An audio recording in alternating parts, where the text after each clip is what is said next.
Hay lugares en México que no solo ven nacer a su gente, sino que la marcan con hierro caliente desde el primer momento en que sus pulmones se llenan de aire. San José de las Cañas es uno de esos rincones perdidos en el mapa. Un pedazo de tierra árida clavado en el estado de Durango, donde el polvo se pega a los zapatos. El sol castiga sin piedad y el silencio de las montañas a veces pesa mucho más que el ruido ensordecedor de cualquier gran ciudad. Durango no es cualquier estado. Forma parte de lo que en México se conoce históricamente como el Triángulo Dorado, una región montañosa compartida con Sinaloa y Chihuahua, cuna de los cárteles más poderosos y antiguos del país. En esos pueblos, rodeados de sierras y aislamiento, la vida no te pregunta amablemente qué quieres ser cuando crezcas. Las opciones son pocas, claras y brutales. O trabajas la tierra seca hasta que las manos te sangren, o te vas al norte, buscando cruzar la frontera, o te metes de lleno en cosas de las que rara vez se sale vivo. De ese silencio sepulcral, de esa tierra agrietada y de esa absoluta falta de promesas institucionales, surgió un muchacho con una característica física que lo hacía resaltar entre los demás. Tenía la piel tan increíblemente blanca que los suyos, en tono de burla y de cariño, empezaron a llamarlo el fantasma. No sabían que ese apodo de infancia se convertiría en un presagio. Alexander García no estaba destinado a ser un espectro invisible en su pueblo. Estaba destinado a convertirse en una de las figuras más pesadas, crudas y reales de toda la historia reciente de la música regional mexicana. Un hombre que pasó de podar árboles en el sur de California, con las manos llenas de ampollas y el miedo a la migra en la espalda, a cobrar fortunas exorbitantes por noche, cantando historias de balas, traiciones, cargamentos y supervivencia pura. Pero el éxito desmesurado en el oscuro mundo de los corridos nunca viene solo. Siempre trae compañía. Y casi siempre, en este negocio, esa compañía viene fuertemente armada. 14 años. Esa es la edad en la que muchos jóvenes apenas están descubriendo quiénes son. Pero para Alexander, fue la edad exacta en la que tuvo que obligarse a dejar de ser un niño. San José de las Cañas ya no tenía absolutamente nada que ofrecerle a él ni a su numerosa familia, más allá de la pobreza heredada. Tomaron la decisión que millones de familias mexicanas han tomado antes y que millones, inevitablemente, seguirán tomando. Cruzar al otro lado. Buscar el mal llamado sueño americano. Pero cualquiera que haya vivido ese cruce, cualquiera que conozca la realidad de los indocumentados, sabe perfectamente que de sueño tiene muy poco. Es un despertar brutal y violento. Al llegar a Estados Unidos, no hubo alfombras rojas, no hubo oportunidades caídas del cielo, ni oficinas con aire acondicionado. Hubo trabajo físico, pesado, desgastante, brutal. Alexander se convirtió en jardinero y podador de árboles en California. Durante largos y agotadores años, su rutina diaria comenzaba mucho antes de que saliera el sol. Se subía a los árboles gigantescos con las tijeras de podar amarradas a la cintura. Cortaba ramas muertas. Limpiaba jardines ajenos. Respiraba el humo tóxico de la gasolina de las podadoras y tragaba el aserrín que le escupían las motosierras. El sol implacable de California le quemaba la nuca mientras él arreglaba y embellecía los patios de mansiones en las que, por su condición legal y económica, nunca podría permitirse vivir. Era un trabajador invisible, un fantasma más en la maquinaria laboral de Estados Unidos. Pero allá arriba, trepado entre las ramas, mientras el ruido ensordecedor de las máquinas ahogaba cualquier otro sonido en la calle, él cantaba. Cantaba a todo pulmón para no volverse loco por el cansancio. Cantaba porque las melodías eran la única conexión emocional que le quedaba con la tierra de la que había tenido que huir. Su voz no era la de un niño de conservatorio. No era una voz educada, afinada por costosos maestros de canto, ni diseñada en un estudio para encajar en el pop plástico de las radios comerciales. Era una voz ronca, gruesa, rasposa, cargada de tierra y de calle. Sonaba exactamente como suena un hombre que ha trabajado de sol a sol con el lomo doblado. Y eso, en el purista mundo de la música mexicana, vale muchísimo más que cualquier técnica vocal impecable. La autenticidad no se puede fingir. El público no es tonto. La gente del campo, los albañiles de las obras, los traileros que cruzan la frontera de madrugada, los morros de los barrios pesados de Los Ángeles y Culiacán, saben identificar en un segundo quién es real y quién es un invento de relaciones públicas fabricado por una disquera. Alexander era genuino. Su apodo de la infancia, el fantasma, se les quedó pegado como una segunda piel. Y bajo ese nombre empezó a darse a conocer en el circuito más subterráneo de la música regional. Poco a poco, la gente comenzó a llamarlo el rey del underground. No salía en la televisión, no daba entrevistas en revistas de espectáculos.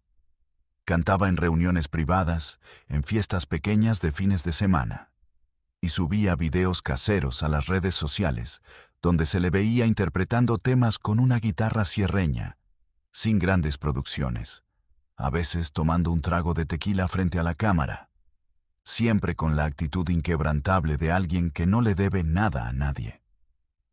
El Internet hizo su trabajo.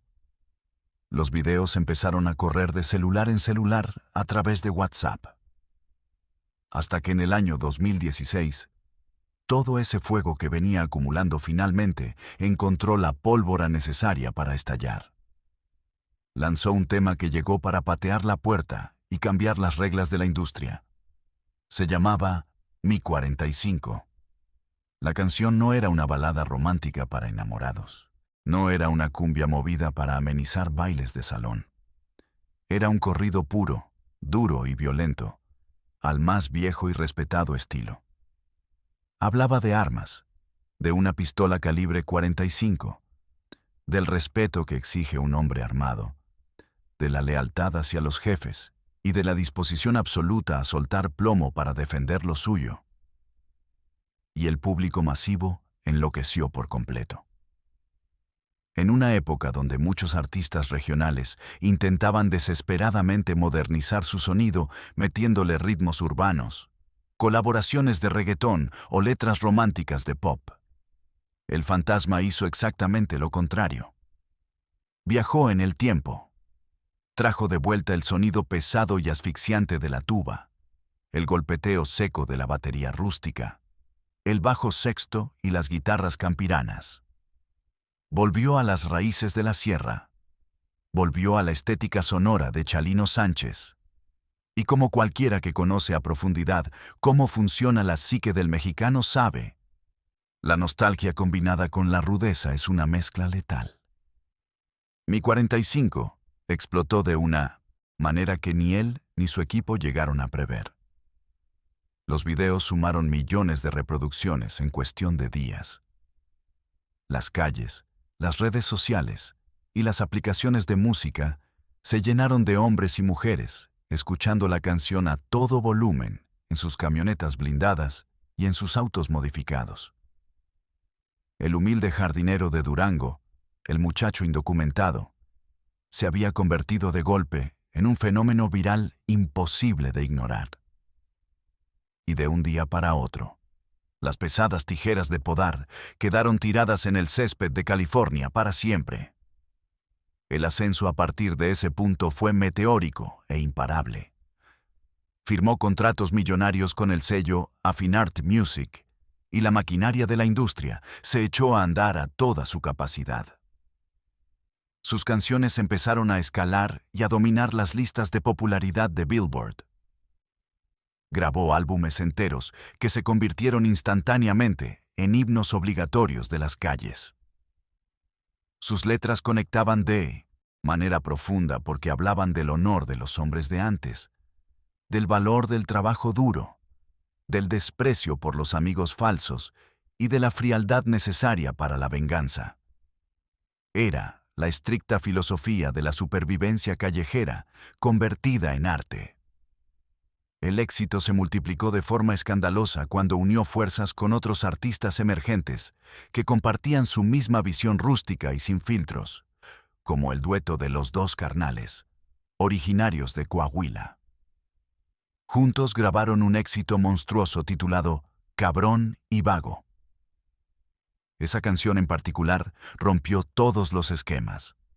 Acumuló más de 300 millones de reproducciones. 300 millones. Son cifras que compiten directamente con las estrellas de pop y reggaetón más grandes y comerciales del planeta.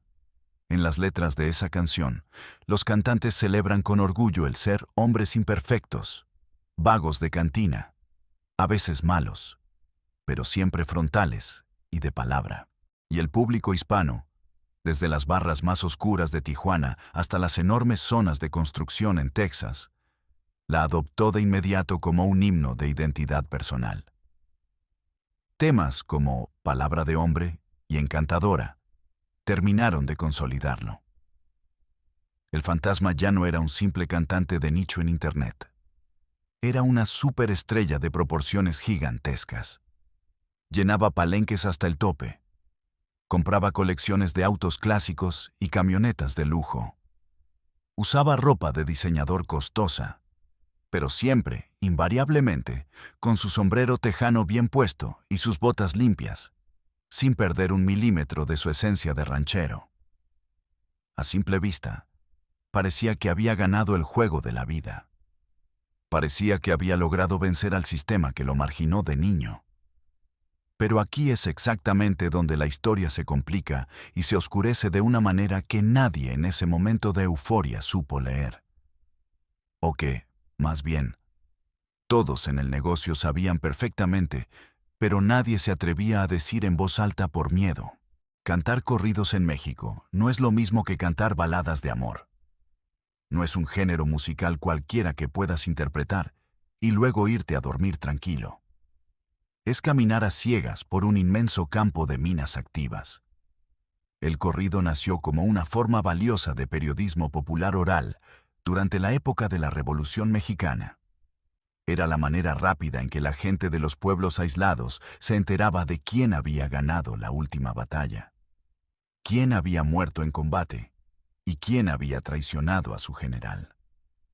Con el paso de las décadas, esa noble crónica musical se fue adaptando irremediablemente a la nueva y sangrienta realidad de México. Y la nueva realidad del país estaba dictada de manera absoluta por el narcotráfico. El narcocorrido moderno, el corrido pesado, relata con lujo de detalles las vidas de los grandes capos, los nombres de los sicarios, los enfrentamientos con el ejército, las rutas precisas de la droga y las ejecuciones de los rivales. Es una música que le canta directamente al poder armado. Y cuando tú le cantas al poder armado, cuando tu éxito depende de glorificar a los hombres de la mafia, inevitablemente terminas sentado a cenar en su misma mesa. A veces llegas ahí por elección propia, buscando patrocinio. Muchas otras veces, llegas porque simplemente no tienes otra opción si quieres seguir respirando. La línea moral y física entre ser el cronista musical de la mafia y ser el empleado directo de un cártel es tan fina que, en la práctica, es completamente invisible. Los cantantes de corridos de alto nivel como El Fantasma operan dentro de una industria paralela y sumamente hermética. Sí, sus números están en Spotify. Sí, ganan prestigiosos premios de la radio en Estados Unidos. Y sí, dan entrevistas en cadenas de televisión. Pero su verdadero músculo financiero, el núcleo donde realmente se genera la riqueza extrema, está en las presentaciones en vivo. Y en 1970, México, presentarte en ciertas plazas y ciudades significa obligatoriamente, pedir permiso a los dueños del territorio. Las ferias de pueblo, los enormes palenques de madrugada, los cierres masivos de carnaval. Todo, absolutamente todo, está meticulosamente observado y muchas veces financiado por los jefes de plaza de los cárteles locales. Además, existe el lucrativo y secreto mundo de las fiestas privadas. Cuando un capo importante quiere celebrar su cumpleaños en lo profundo de la sierra o en una finca blindada, no contrata a un DJ para que ponga discos.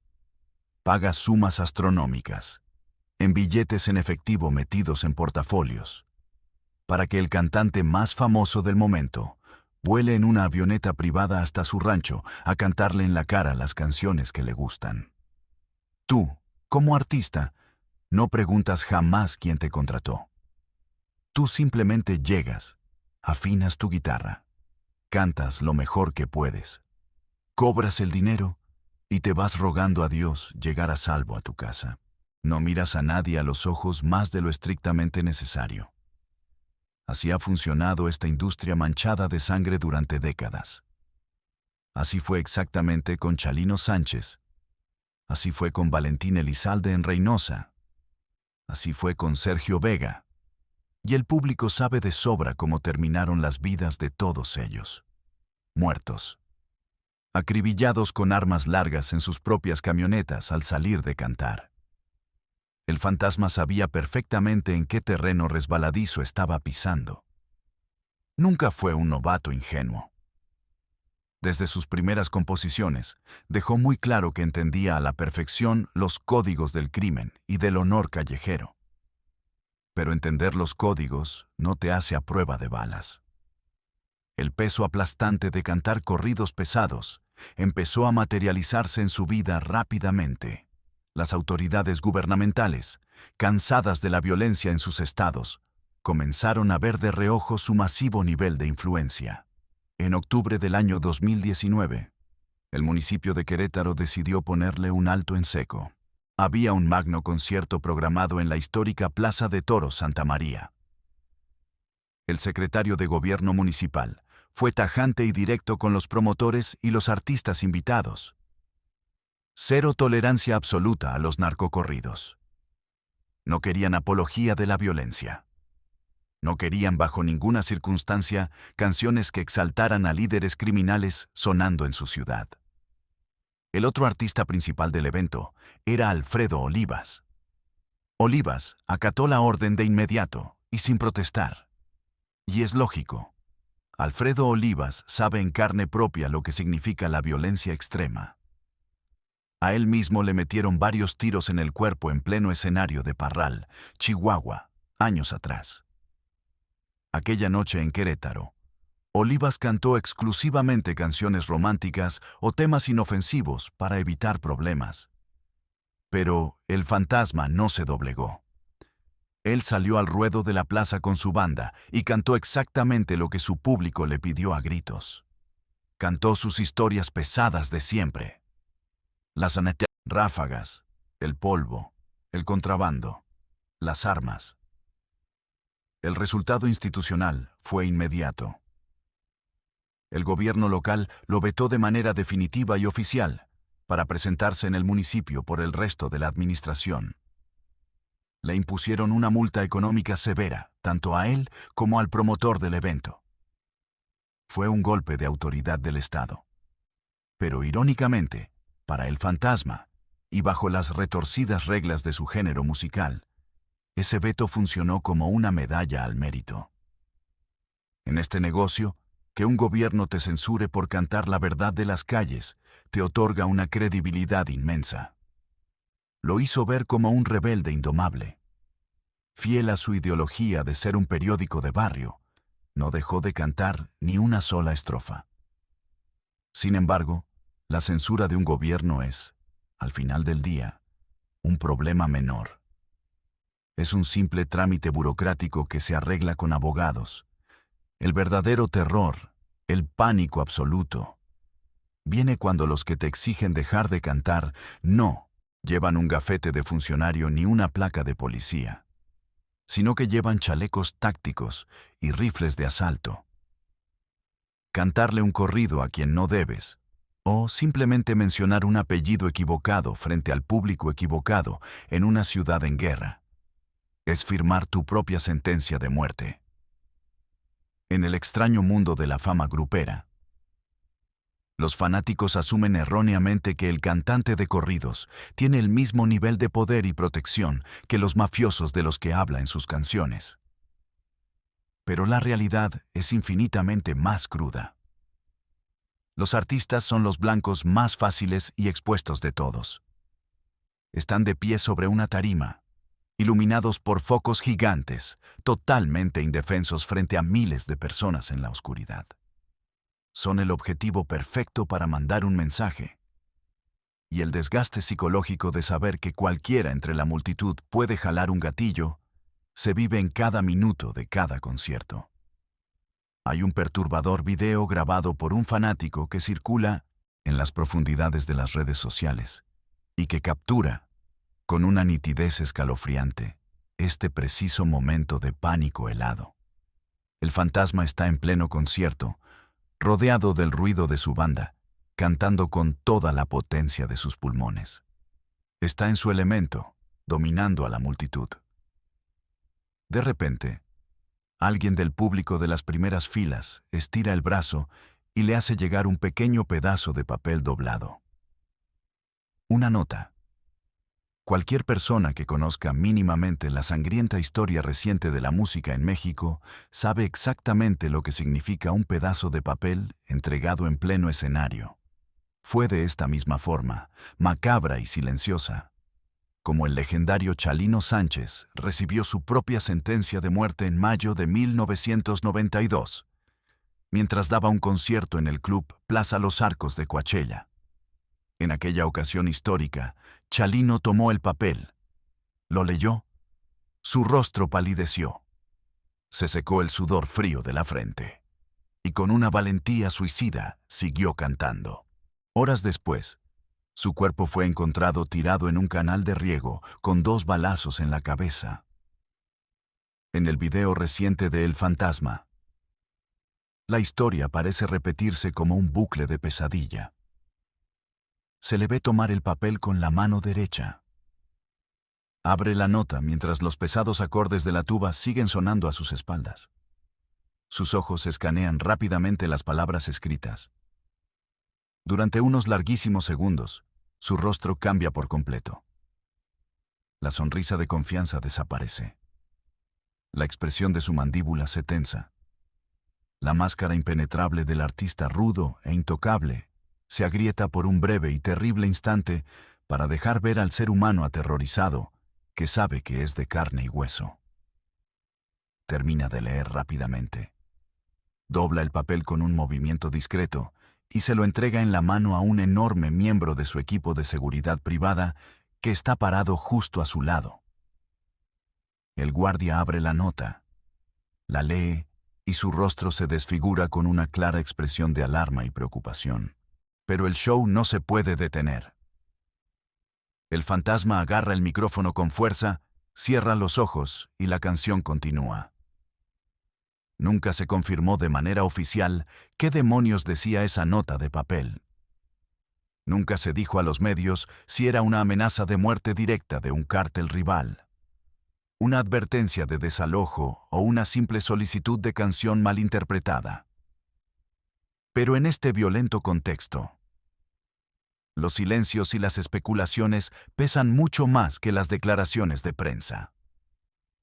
Ese día, Alexander salió ileso del recinto resguardado por su gente. Pero el mensaje estaba dado. El fantasma del terror constante que acompaña a este género musical lo estaba rondando muy de cerca. Ese fue solo un aviso. Pero el verdadero punto de quiebre, el momento exacto en el que quedó trágicamente claro que la industria entera de los corridos estaba bajo un asedio incontrolable y que nadie estaba a salvo, llegaría poco tiempo después. Febrero del año 2023. Tijuana, Baja California. Tijuana nunca ha sido una ciudad pacífica. Desde siempre ha sido una plaza caliente. Un territorio fronterizo invaluable en disputa constante, donde la vida a menudo vale menos que una bala. La prestigiosa empresa promotora Tapia Entertainment había organizado uno de los conciertos masivos más grandes y ambiciosos de la década en la ciudad. El evento se llevaría a cabo en el inmenso estadio Chevron. El cartel de artistas anunciados era un verdadero peso pesado del regional mexicano actual. Edén Muñoz, Roberto Tapia, el fenómeno mundial Peso Pluma y, compartiendo la cima, el Fantasma. Había miles de costosos boletos vendidos. La expectativa de la gente era gigantesca. Pero, como suele pasar en México, las balas apagaron la música antes de que siquiera empezara a sonar. Unos días antes de la gran fecha, la ciudad empezó a arder en violencia. El joven Grupo Arriesgado, que también tenía programada una presentación en la misma ciudad para esos días, sufrió un atentado aterrador. Un comando de hombres fuertemente armados irrumpió disparando ráfagas al aire durante una firma de autógrafos del grupo en un centro comercial conocido como Plaza 2000. El pánico entre las familias y los fans fue absoluto. La gente corrió despavorida pisoteándose unos a otros. A las pocas horas de los balazos, en la madrugada, aparecieron las siempre temidas narcomantas de tela blanca colgadas en los principales puentes vehiculares de Tijuana. El mensaje criminal estaba firmado con las siglas del CJNG, el sanguinario cártel Jalisco Nueva Generación. La amenaza iba dirigida específicamente al cantante principal de Arriesgado, Arturo González, apodado Panther Bélico. El texto pintado con aerosol negro y rojo decía sin rodeos que ahí no estaba en sus terrenos de Sinaloa, que no anduviera de bélico en una plaza que ya tenía dueño, y que tenía las horas contadas para largarse de la ciudad fronteriza. La frase final era lapidaria. Por eso no te matamos, fue aviso. Ve y agarra tu pistola y tu radio para que cantes corridos donde puedas, porque aquí te vas a chingar a tu madre. Eso, en el violento diccionario del narcotráfico moderno, no era un intento de asustar a un cantante. Era una sentencia firme. ¿Era un decreto de ejecución en caso de desobediencia? La presión en Tijuana escaló a niveles insostenibles en cuestión de horas. Las brutales amenazas de muerte no solo afectaron a un grupo, sino que contaminaron el ambiente de toda la música regional en la región. El propio Peso Pluma, el artista mexicano más escuchado a nivel global en ese momento, también sería blanco de amenazas de muerte similares en mantas, que lo obligarían a cancelar dramáticamente sus futuras presentaciones en la ciudad. Ante el altísimo e inminente riesgo de que se desatara un baño de sangre inocente dentro del recinto, la empresa promotora tomó la decisión más dura desde el punto de vista financiero, pero la única moralmente posible. Cancelaron todo. El megaconcierto del Estadio Chevron fue suspendido de forma fulminante a tan solo una semana de llevarse a cabo. No habría música, no habría Edén Muñoz, no habría Peso Pluma, no habría Roberto Tapia y, por supuesto, no habría el Fantasma. En un frío y desolador comunicado publicado en redes sociales, la empresa informó al público que el reembolso de los boletos comenzaría en breve y que, con el único objetivo de salvaguardar la integridad física de los artistas y de los miles de asistentes, el evento no se llevaría a cabo. Y así, de un solo golpe, con un par de pedazos de tela colgados en un puente, el crimen organizado le demostró al país entero quién es el que dicta realmente la agenda de los escenarios en México. Para el Fantasma, y para cualquier artista de su elevado calibre, este tipo de cancelaciones forzadas significan muchísimo más que grandes sumas de dinero perdido. Son un choque de realidad brutal. Son un recordatorio oscuro del sangriento ecosistema en el que han decidido habitar y prosperar. La ironía del éxito duele. Tú puedes tener 300 millones de reproducciones en Internet. Puedes viajar por los cielos de América en jets privados de lujo. Puedes tener a 3 docenas de personas cuidándote celosamente las espaldas las 24 horas. Pero al final del día, te das cuenta de que tu vida, tu carrera y la seguridad de tu familia penden de un hilo invisible, dictado por hombres sin rostro que mueven los hilos desde la sierra. Las inevitables consecuencias de esta realidad alteran por completo y para siempre la manera en que un artista vive su cotidianidad. Ya no eres solamente un músico que sale a divertir a la gente.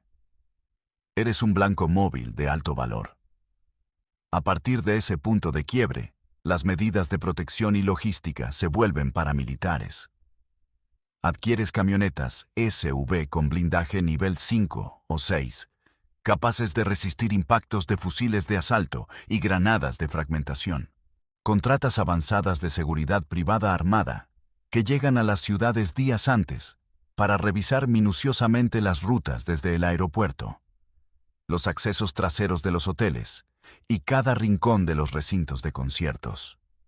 Tienes que planear, como si fueras un jefe de Estado. Vías de escape de emergencia detrás de cada escenario, por si se escuchan detonaciones entre el público. Tienes que cancelar de imprevisto giras enteras en estados que amanecen calientes por disputas territoriales entre cárteles rivales, sin dar explicaciones públicas para no ofender a nadie. Se convierte en una prisión dorada. Ganas tanto dinero en efectivo que literalmente no sabes en qué gastarlo. Pero tienes que mirar nerviosamente sobre tu hombro cada vez que te bajas de un vehículo para entrar a comer unos simples tacos en un restaurante. Es el precio oculto. Es el inmenso peso psicológico de cantar la verdad cruda y sangrienta de un país que se desangra. El fantasma ha tenido que aprender a la fuerza a navegar en medio de esta violenta tempestad. Y lo hace con una frialdad y una resistencia que sorprende incluso a los veteranos de la industria. Mientras gran parte de los cantantes jóvenes de su generación se han refugiado apresuradamente en el fenómeno de los llamados corridos tumbados, fusionando el género campirano con el trap, el hip hop y la estética de la moda urbana estadounidense, para diluir un poco la dureza tradicional e intentar cruzar al mercado pop. Él se ha mantenido terco, firme y estático como un roble viejo. Se niega rotundamente a abandonar su estilo original. Sigue vistiendo sus austeras camisas de cuadros, sus cinturones piteados y su sombrero de siempre. Sigue cantando apoyado por la estruendosa banda sinaloense y el llorar de las guitarras campiranas.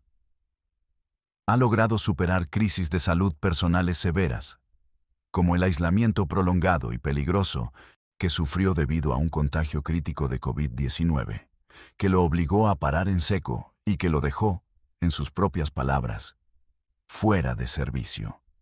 Título que, con su característico humor negro, utilizó tiempo después para bautizar una de sus canciones de regreso a los escenarios.